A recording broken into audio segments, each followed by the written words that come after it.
Good morning, everyone. My name is Scott Ratterman, and I'd like to welcome you to our 9th session in our monthly Lunch and Learn series. As you may be aware by now, Revolution Group will be discussing topics of interest for best practices for your small to medium business. If there is a topic you are personally interested in discussing in the future, please feel free to tweet at rev_group using the hashtag #LunchAndLearn, and we will take that topic into consideration for future webinars. As you may be aware, we are a premier IT consulting firm serving small to medium businesses in the greater Columbus area for over 20 years. Today's discussion is on how to get the desktop experience on a tablet. I am joined today by one of our systems engineers, Chris Bates, who will dive deeper into this topic.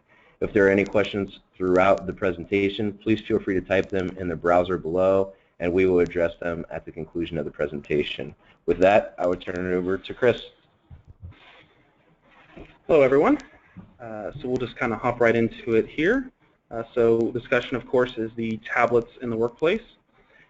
So we'll start off with some of the challenges that face small businesses. So, of course, with any new developing technology and ideology when it comes to the workplace, there are always challenges. With the on-the-go lifestyle that many of us live, employers are more eager to find ways to allow their employees to still work even when on the go and still be able to seamlessly go from the office to on the road.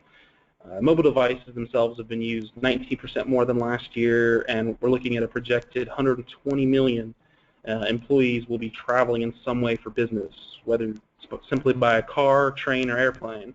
And they're going to need this technology to still work and complete tasks while on the go. With this said, there can be many advantages to this technology as well. Some of those advantages are as simple as being able to impress your clientele and win sales.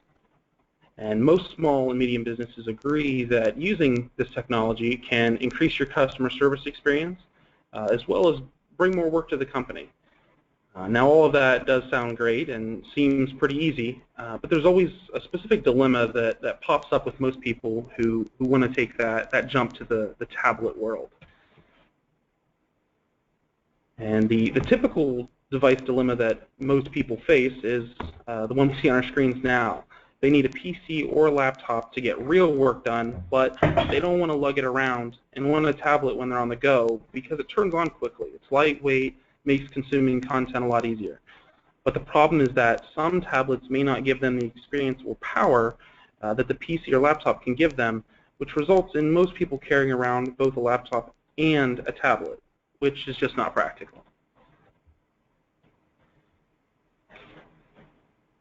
Now, as I mentioned before, a lot of people want to use tablets, but find the capabilities a bit lacking.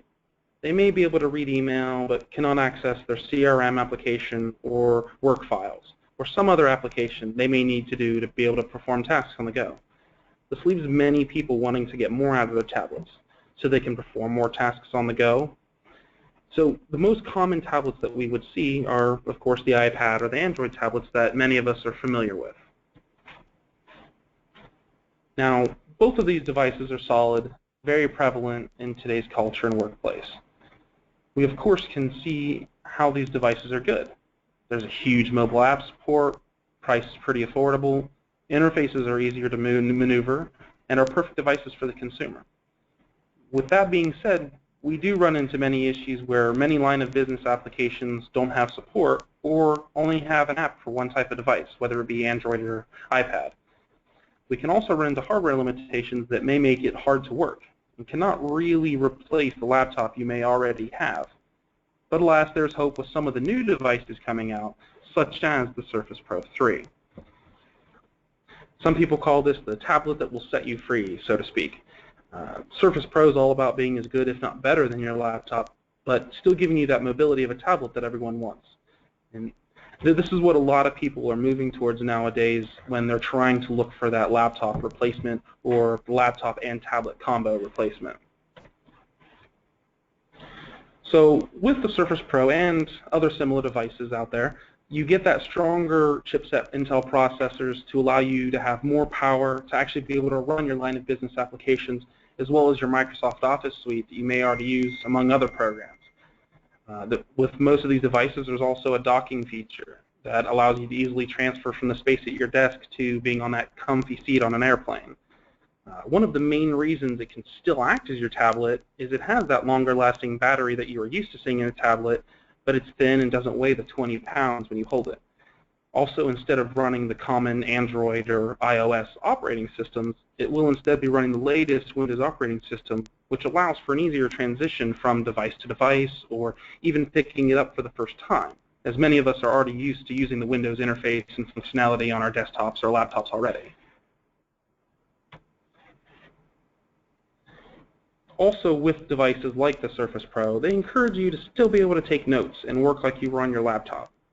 You can easily set up an attachable keyboard and either a mouse or pen. Most of the pens that are out there, they allow you to easily open popular applications such as OneNote or Evernote or anything like that. So you can still make personal notes whether you're in a board meeting or you're simply coming up with ideas while you're on the airplane. It allows you to easily jot them down for later use.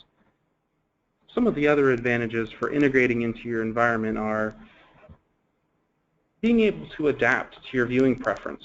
Most of these devices have some type of kickstand that can give you numerous positions to use the device. You also get some of the common connections you're used to seeing, such as USB 3.0, an SD slot, HD video. These devices are truly meant to be the replacement for the laptop, so you no longer have to carry two devices around while working. Also, since it does run the Windows operating system, it can easily run your business applications and integrates quickly into your already existing environment without any extra setup or management. When working in the office, as I mentioned earlier, you can use the popular docking feature that allows you to use multiple monitors, as many of us already have set up with our desktops or laptops already, and it adds even more to that seamless experience of switching from a laptop or a laptop and tablet over to a device such as the Surface or another tablet that runs the Windows operating system. Of course, every environment is different, has its own little quirks, so you may need to discuss some items with your current IT team to ensure that you can have that seamless experience when switching away from the bulky laptop and limited tablet combo to something such as the Surface Pro, which can replace both, requiring a much smaller traveling bag and maybe saving your back from some undue pain. And that's really all at the moment, and I want to thank you all for tuning in today and listening to our presentation on tablets in the workplace. And at this time, we can open the floor to any questions. All right, thank you, Chris. It looks like we had a couple questions come in through your presentation. The first question asked, what is the expected life cycle for a tablet such as a Surface Pro 3?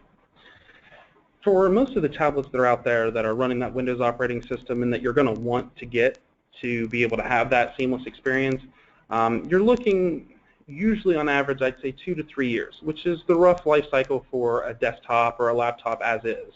But it really does depend some on your usage. If you're out in the field and you drop it all the time or it gets banged around a lot, the life cycle may shorten a little bit. But you're still looking at roughly the same type of life cycle of 2 to 3 years. Okay, thanks. It looks like we had one more come in. Do you see a lot of companies at this point in time switching to tablets to use as their primary machines? Yeah, actually, we've seen several clients start to make that switch. They don't change everybody over to the tablet.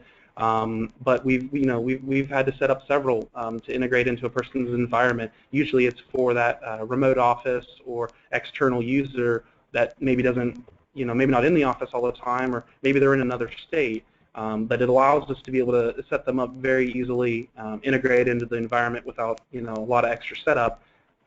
So we have seen some of that progression, and we can only assume it's going to become more prevalent. Okay. Looks like that's all we had for any questions. If anything else should come up, you see the information there on the screen. And again, if there's any topics that are of interest for future discussion, please feel free to tweet at @rev_group using the hashtag #LunchAndLearn. And again, any questions that may have come up from today, feel free to either reach out to Chris or also tweet at @rev_group. And with